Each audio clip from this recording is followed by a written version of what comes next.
A house is made of wood and stone, but only love can make a home. Welcome to the RepcoLite Home Improvement Show, helping you make your home into one you'll love even more. On News Radio Wood 1300 and 106.9 FM. Well, good morning, everybody. Happy Saturday. Haley. Happy Saturday. And yeah, I guess let's just tell them about the show, what we've got going. Okay. And then we'll get into the nonsense that we normally put at the beginning. Perfect. We'll do a little business first and then nonsense. So today on the show, we're going to be dealing with junk or talking about dealing with junk. Yes. Lots of us collect it. Lots of us don't want it. And lots of us don't know exactly how to get rid of it easily.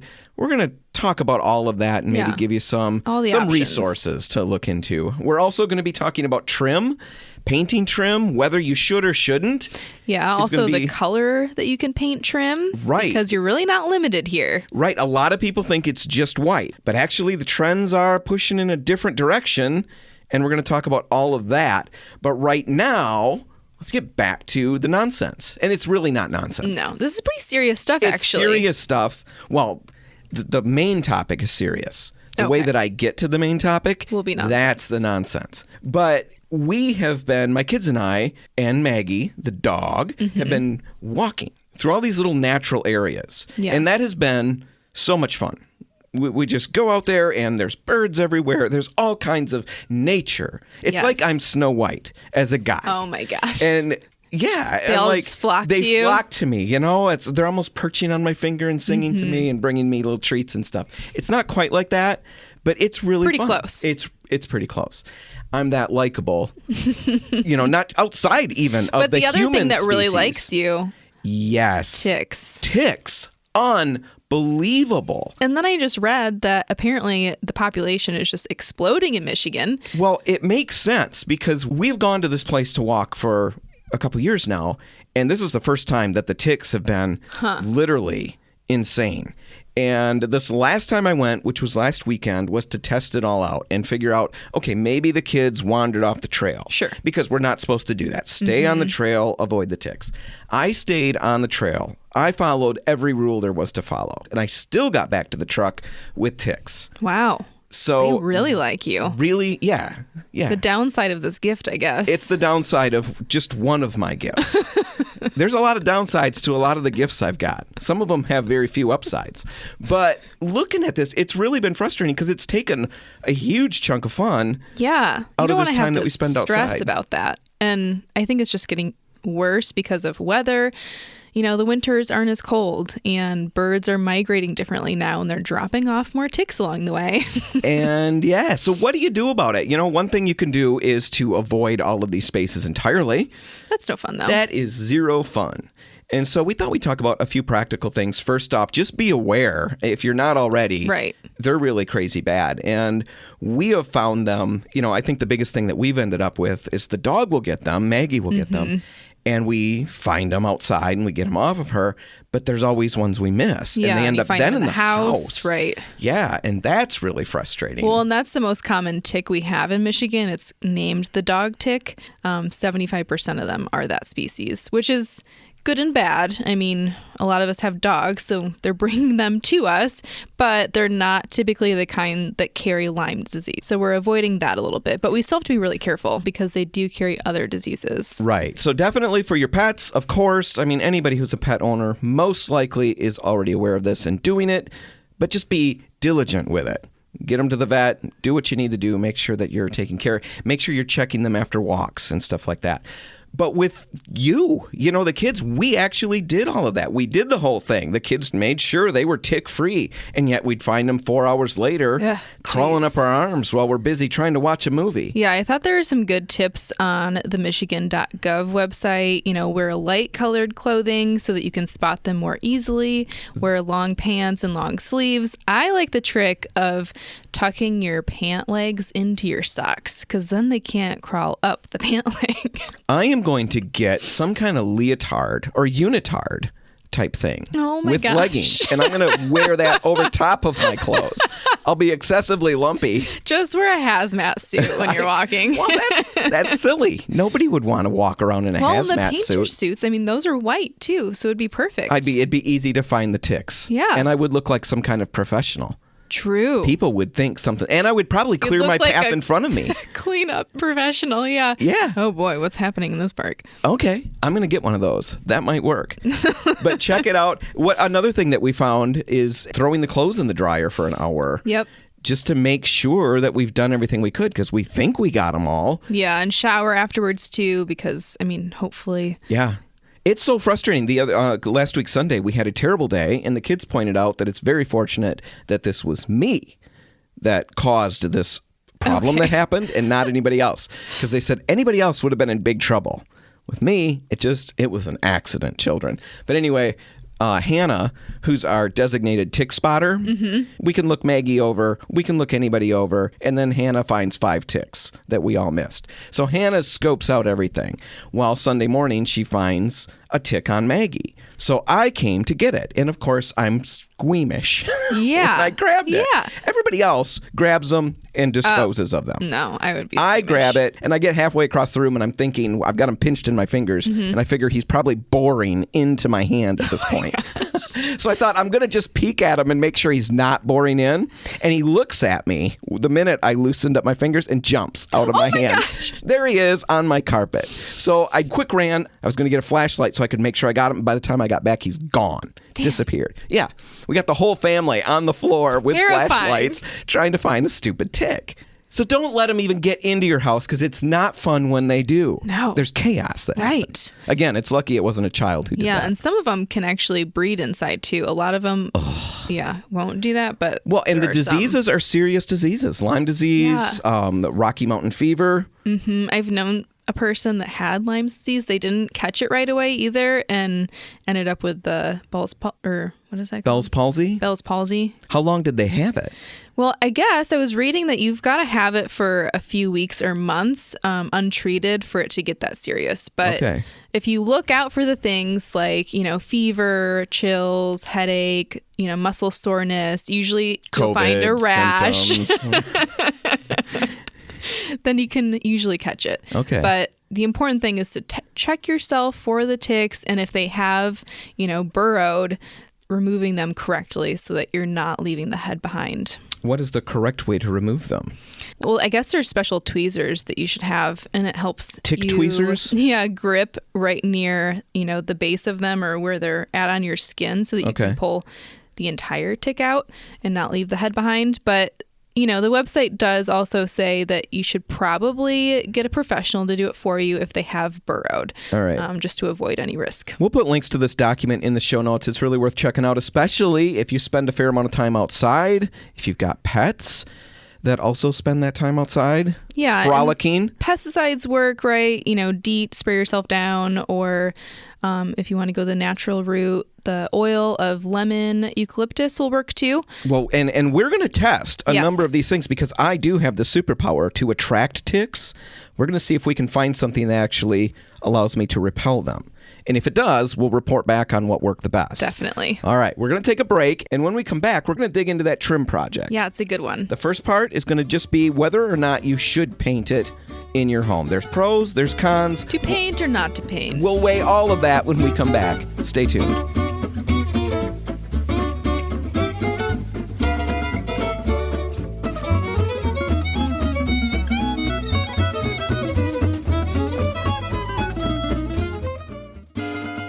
Helping you turn your house into your dream home. This is the RepcoLite Home Improvement Show, presented by Benjamin Moore on News Radio Wood 1300 and 106.9 FM. Well, Haley, I didn't realize you were quite the hypocrite that you've turned out to be. Whoa. Now, those sound like fighting words. Because they are. It was all meant to be a joke, but it didn't come off that way. Here's what I'm getting at. You're looking at new houses. Yes.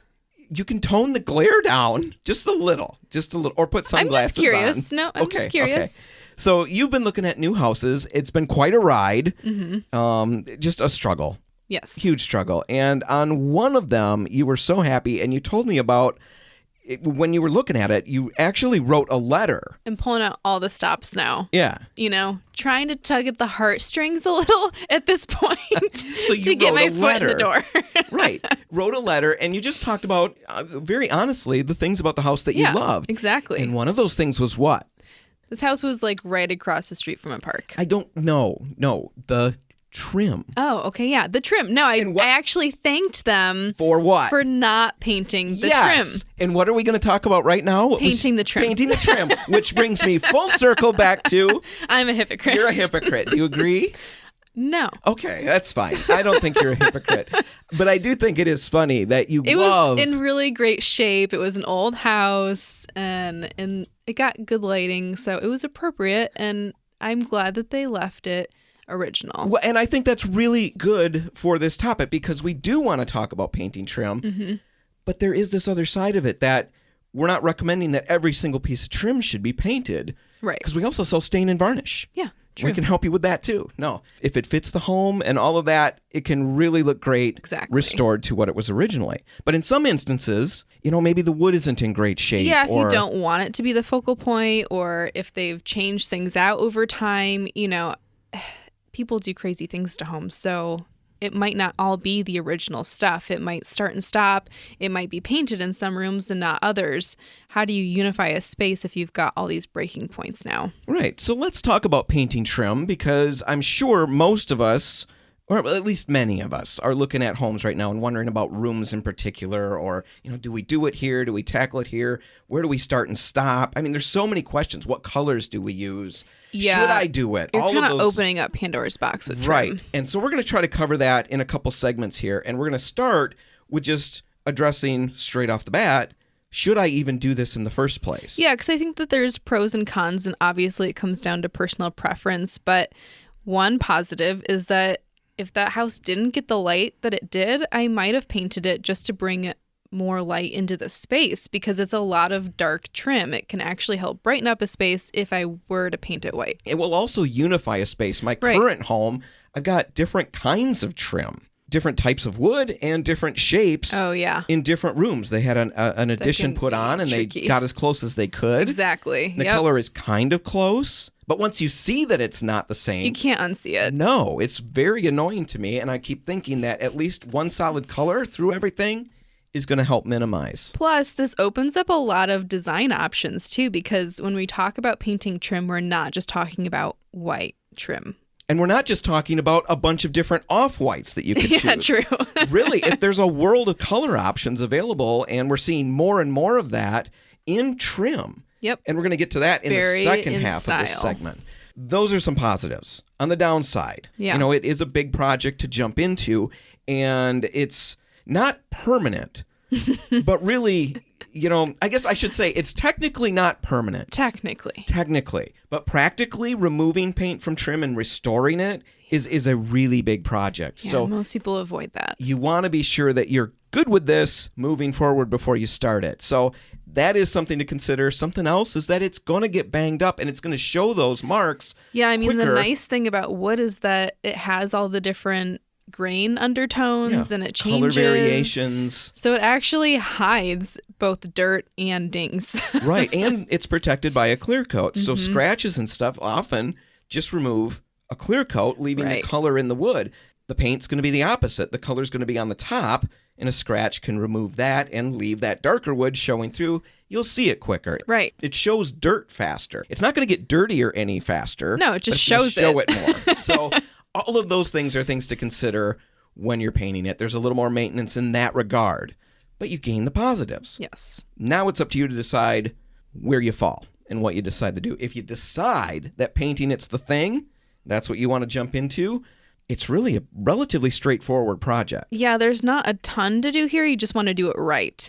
So the first thing to do is clean it, sand it, and then clean it again. And that's not a repeated step. Right. You're cleaning the trim so that you're removing any wax, grime, oils that might get kind of scrubbed into the trim when you're sanding. Same thing when you're doing cabinets. Yep. We would talk about cleaning them first to degrease them. Exactly. But if you sand that in, well...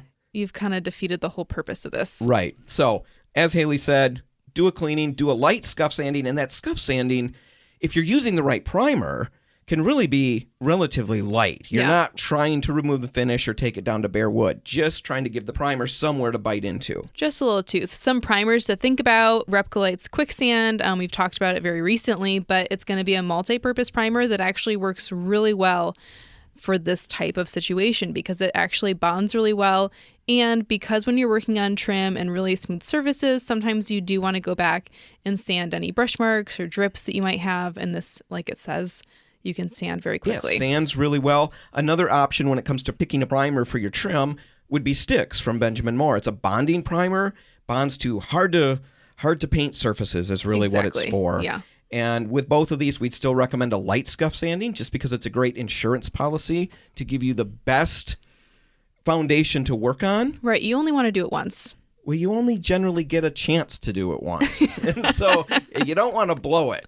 So using the primer, the right primer, is really key. And, you know, we go back and forth or hear about these paint and primers all in one all the time. Yeah, in the there's industry. not primer inside of the paint, though. It's just paint. It's just regular paint. And it's a high-quality paint, perhaps. Mm-hmm. But really, any high-quality acrylic paint like that is going to function as a paint and primer all in one. It's really marketing. It's essentially saying that if you have a painted wall and it's in good condition, you do not have to prime it before painting it again. It's very interesting. If you pull the data sheets on some of these paint and primer all-in-ones, there are plenty of circumstances where they say, Prime it. You're going to use this primer, that primer, blah, blah, blah. And this is one of those instances. Exactly. You want to use the right primer. So Quicksand from RepcoLite is great. Sticks from Benjamin Moore, another great option. Finish paint is also key. Yeah, Optima is going to be a great one to talk about because it's brand new and it's one of the best paints that RepcoLite, or maybe even the best. Well, yeah, paint. we had Dan Altina, the president of the company, so he can say stuff, and it's all on him. But yeah, he was saying it's the technology we're using in that is about as cutting edge as you're going to find anywhere. Optima from RepcoLite, perfect for this. Advance from Benjamin Moore. It's kind of my favorite, actually. It's really easy to work with. Yeah. It brushes out so nicely. I really like it. And it's a hybrid paint. So essentially, it's got benefits of both oil and water. It's a modified alkyd. Right. It applies like an oil-based paint does, stays wet a little longer, it self-levels really well. It's really hard. Really hard, and yet it cleans up with soap and water. And it's low VOC. So you're getting all the things. Really, really easy to work with. You're going to get great results. You can get almost sprayer-like finishes. Exactly. I using painted Advance. cabinets with it, trim, and I'm really always impressed at how well it levels. Yeah, during the lockdown, I had a friend who never painted, didn't do much painting at all, did the cabinets with Advance, and the feedback I got was that was the best paint they'd ever used. Wow. Because they got such great results with it. Just Yeah. self-leveled so beautifully. Well, and because, why we're talking about brush marks and self-leveling is because these are really ultra smooth surfaces. We're not worried about this when we're rolling paint on the walls because there's already texture there. It hides any texture that we're leaving behind. But with trim, it's going to show all everything. Smooth, right. So definitely want to pick the right product. ScuffX is one more that we should mention. We always talk about it for walls. It resists scuffing unlike anything we've ever seen. And we've seen a lot of our contractors start using it on trim and cabinets. And Yeah, really have had successfully. great success with it. So any of those options, Optima, Advanced, ScuffX, all would work great. Basically, if you're going to jump into a project like this, stop out at any RepcoLite or Port City Paints ahead of time, talk it through. We'll help you figure out which products are best for you, what steps you need to take, and we'll get you on the right path. Now, we're going to take a break, and when we come back, we're going to dig into the whole color thing. The fun part. The fun part. Because there's all kinds of colors out there, and we're also going to address one of the bigger questions that always comes up with trim, Yes. and it's where do I start and stop? And what do I have to paint? We'll get to all of that just ahead. Stay tuned.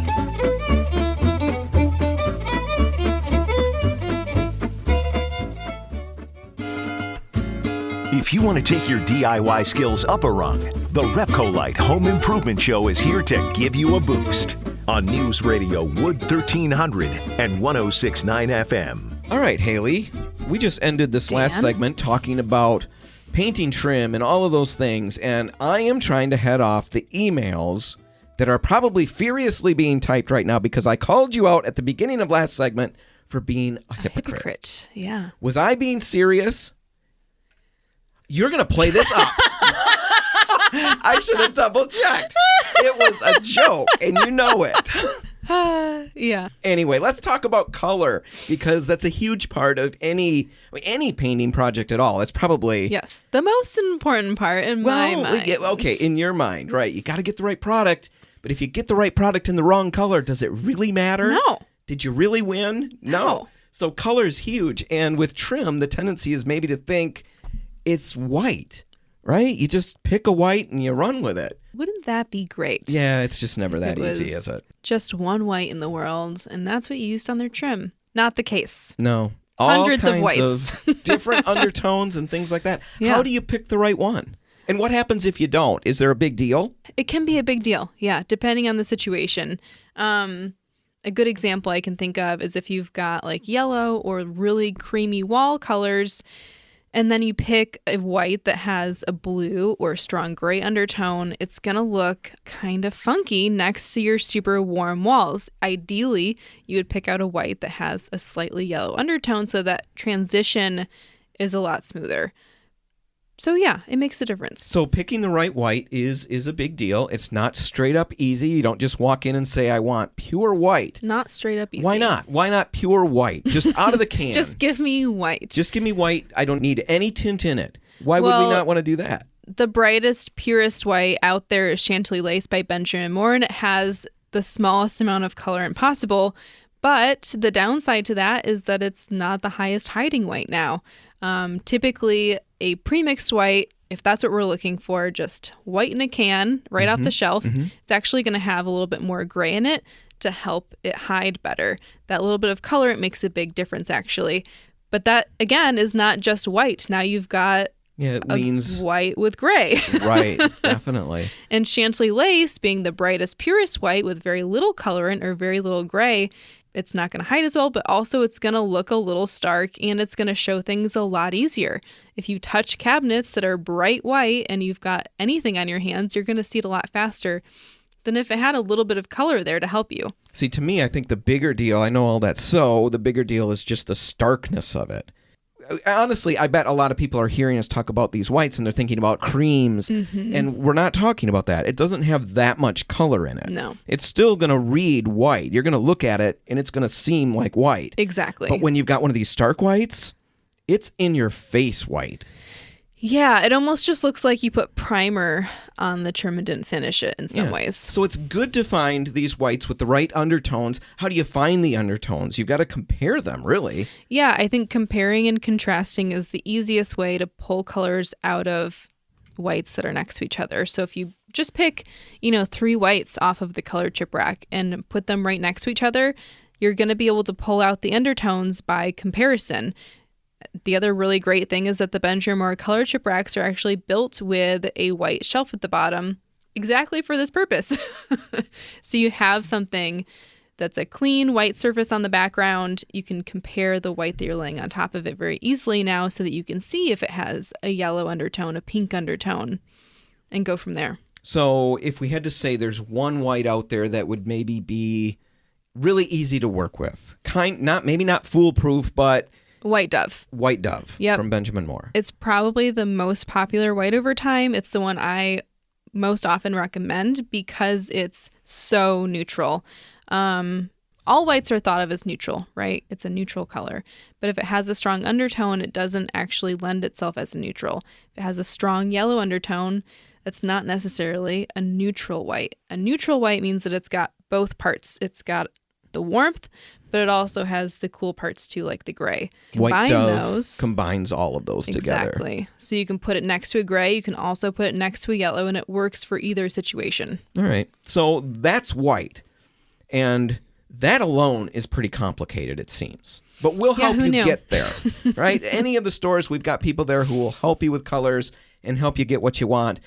But now we're going to make it even more complicated. Yeah, because it's not the only option. Actually putting color on your trim is becoming more and more of a thing. Yeah, it's really trendy right now. It has been actually for years, but I think it's making its way to the Midwest finally. And you can use colors like blue, green, yellow, gold. Gray and black are still going to be good neutrals on trim colors. I think probably the most popular is, white walls. And now you've got a light gray trim, so you're kind of flipping the script a little bit. But yeah, you're not confined to just white. So where in the world can I use this? Would I put it through the whole house? That I struggle with. I struggle to see how I would pull that off with everything. And I'm nervous because of what we talked about at the beginning of the last segment where we mentioned that it's not permanent, technically. Yeah. But practically redoing it's a big amount of work. So if I go and I put green through everything, in a couple years, when I'm sick of green on everything, I got a lot of work. So Yeah. I might not want to put it everywhere. Can I just sequester it to one room? I or think highlight it's one room? easy to do it in a bedroom or an office because it's a really defined space.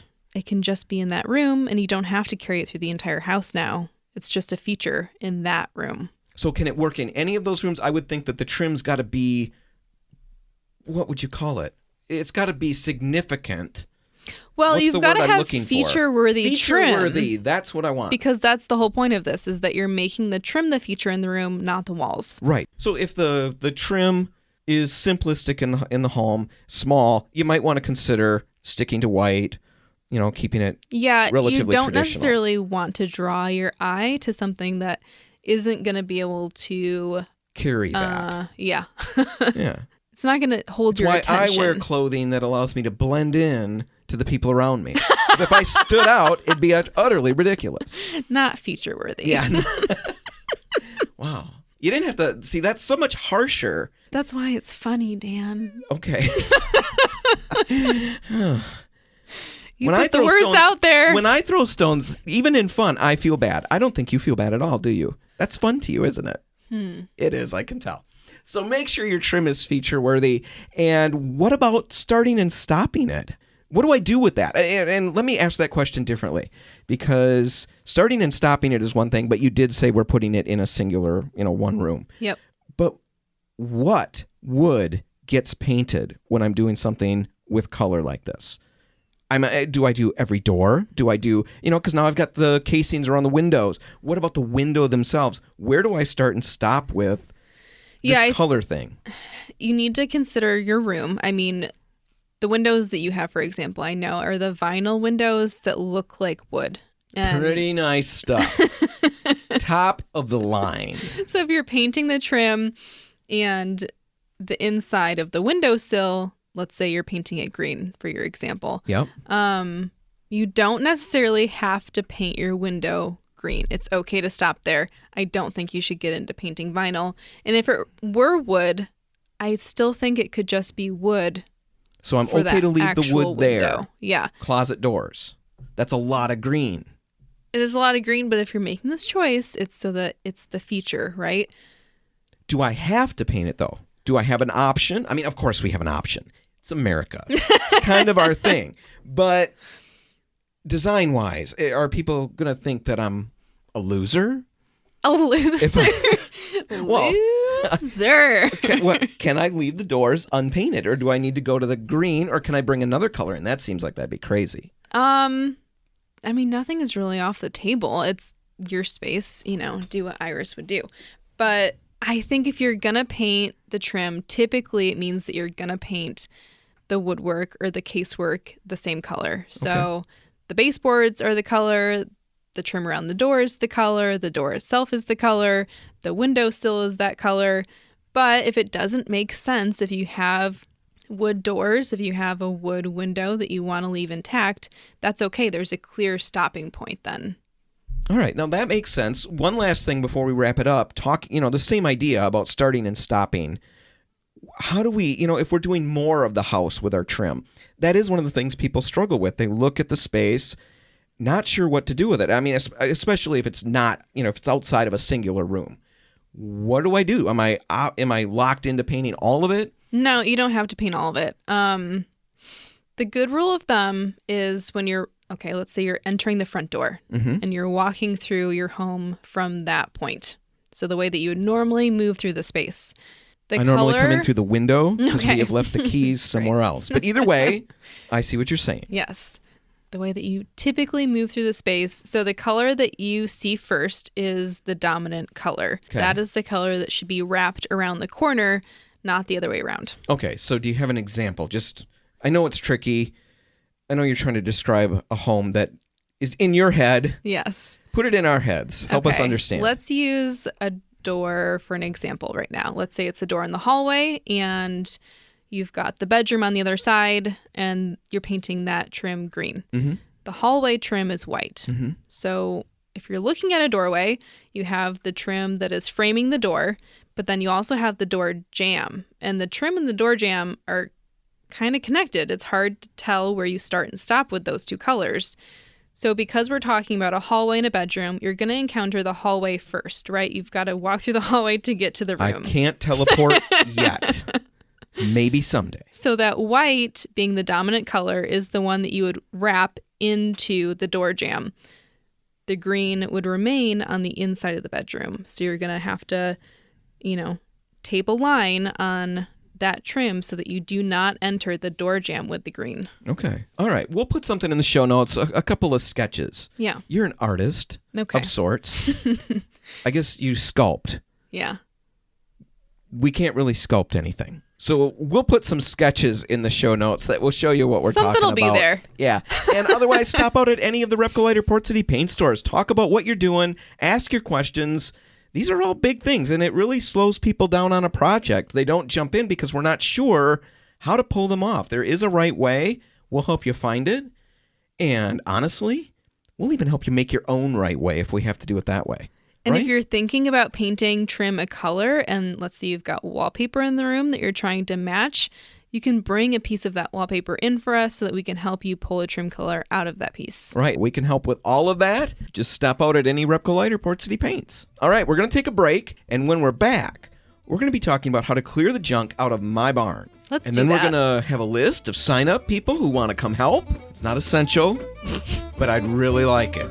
We'll talk about that when we come back. Stay tuned. If you want to take your DIY skills up a rung, the RepcoLite Home Improvement Show is here to give you a boost on News Radio Wood 1300 and 106.9 FM. Well, Haley, a while ago, a couple of weeks ago, I was walking around the house and doing a number of different things, and I started to find a whole series of new problems that I get to deal with, which is really fun for me. Yeah, that's really love great problem fun. solving. No, I've got a utility shed full of junk. I've got a 2-stage snowblower in there, great big one, doesn't work anymore. 2 lawnmowers. Now, this is a small utility That don't shed. work? Yeah, they don't work. Wow. And I've got other lawnmowers that do work, and those are in another place. I need to clean out the shed so I can put the lawnmowers in there, all right? That's just the beginning of the problem, because then I get in the house, and the girls are talking about redoing their room, and that's all well and good. We'll pick some colors and all of that, but what they want is they've got one great big queen-sized bed, and they want twin beds. Yeah. All right, so that means I've got the enormous, like the super thick queen-size mattresses to deal with, in the box spring. Yeah.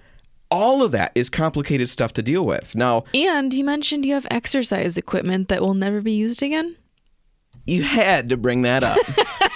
I think everybody has exercise equipment that will never, ever be used again. But yes, I've got some.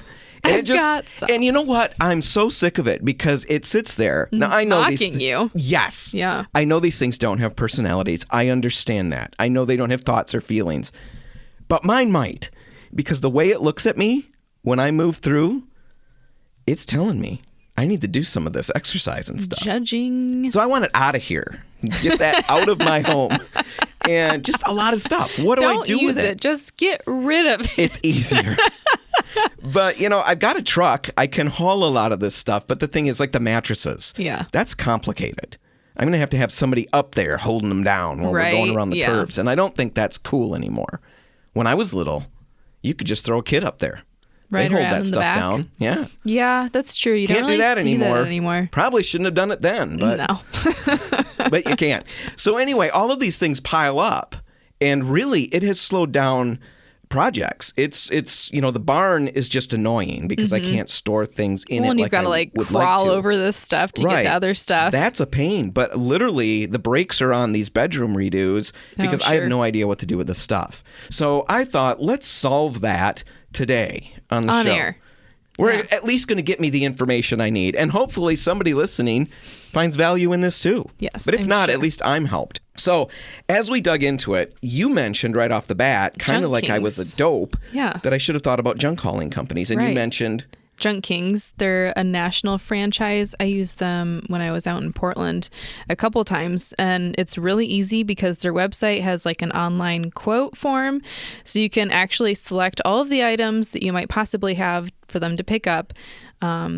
They'll give you a quote for that, or if you've got like amorphous junk like yard waste and you're, I don't know, Amorphous gutting junk? a house. Is that what you said? Yeah. Amorphous? Like all kinds of different junk. Mm-hmm. All right. Like yard waste, or I don't know, you're gutting a house and you have like carpet and flooring and things like that that don't fit into a nice category. Mm-hmm. You can select how, I guess you can estimate how many pickup trucks you think it would take to do it yourself, and then that Send will the give you fleet to an my home. estimate. Because I guess one of their trucks is like 6 pickup truck beds, Okay. because it's a big giant dump right. truck. So But there that's how are- you can estimate it. There are ways that you can get at least an estimate of a price and see Yeah. once what you're looking at. Junk haulers, they will come and get the stuff out and take it to where it should be. They'll get rid of appliances, an old refrigerator that you don't know what to do with. They'll deal with it responsibly. Hot tubs. Yeah. We were reading about those getting hauled away. It's a pain. Junk Kings is one in Grand Rapids. Mike's Junk Hauling in Holland is another Yeah. source. The college hunks, we Oh, see those yeah, signs I've all seen over. that. And we looked up Google reviews, and the reviews are really good. So they'll help move, but they'll also haul junk too. So you might want to check them Yeah. out. Yeah, we don't know any of these companies. Right. So do your research before you jump in, but definitely something to consider. It's way more convenient than loading it yourself. I mean, because you do have a pickup truck now, you could technically. And I've been going to the gym. Right. So I can pick these things up one-handed now and just put them in. And that's what I wanted to get to next. Some of this stuff can be hauled ourselves, but we still don't know always where to go with it. Yeah. For example, you know, the lawnmowers and the snowblower. Let's deal with that one. I didn't realize, I should have known. I guess I did know that this was out there, metal recyclers. Yeah. But I didn't realize how simple the process was. Okay. I assumed that I could take the snowblower, the lawnmowers, and bring it to a scrap metal place. Yeah. And I did actually assume that they'd pay me for that. But I also assumed that I had to break it down into little pieces. Okay. And I didn't want to get into that. No. So finally, I just dug into it and made a phone call, you know. Pretty big of me doing that research. Made a simple phone call and talked to somebody at the Padnos location, the Black River location in Holland. And it is so simple. All I need to do is bring the devices down there, the lawnmowers, the snowblower. I don't have to do anything other than that. Show up while they're open. I don't have to make an appointment. I don't have to strip the machine down. I just have to make sure there's no battery in it and no fluids in it. Yeah, it's so That's easy. simple. They'll pay me for And it. it's kind of fun too, because you get to drive onto a giant scale, weigh the truck with all the stuff in it, and then unload it, and then get on the scale again. I mean, how many times do you get to drive onto a giant scale? See, I struggle just driving through the car wash now with the big truck. Well, I this get a is little very nervous. open. Okay, Yeah. so the You're last not time, confined. the guy had to come out from inside, waving his arms at the car wash, and tell me, "Go to the right, go to the right." And then I went to the left because that's my how I do gosh. things. Oh my gosh. It was I haven't been back. I've got to find a new car wash because they know about me now. Or start doing it yourself. Yeah, because, could do yeah. that. Anyway, hauling it yourself, you know, scrap metal places. Look into that. Mission stores, thrift Yeah, stores thrift will actually stores. pick up things like old furniture. I didn't realize that Salvation Army did that. I always just tried to figure out a way to get furniture there, but they will actually come and get it from you. You can schedule a time on Tuesdays in Grand Rapids, and it's really simple. It's kind of like the Junk Kings where, you know, you just select all of your items and then schedule a time. Yeah, definitely look into it. There are ways to get our homes cleaned out a little bit and People to help do it- us. Yeah, Yeah. people to help us and ways to do it responsibly and maybe even make a little money in the process. Check it out. You can also check with your county websites. They might have some resources for you as well. Now, that's all the time we got. We're going to wrap it up. If you'd like to find this one again, you can check it out online at RepcoLite.com. And make sure you're whatever you need to do with Instagram. What is it? Do you follow? Do you like? All of the above. All of the above on Instagram. Yeah, I mean, if you're going to tackle the trim project that we talked about, we would love to see it. Post your before and after pictures and tag us at RepcoLite Paints. Yeah, whatever you do today, make sure paint's a part of it. The RepcoLite and Port City paint stores are open until 3, waiting to help.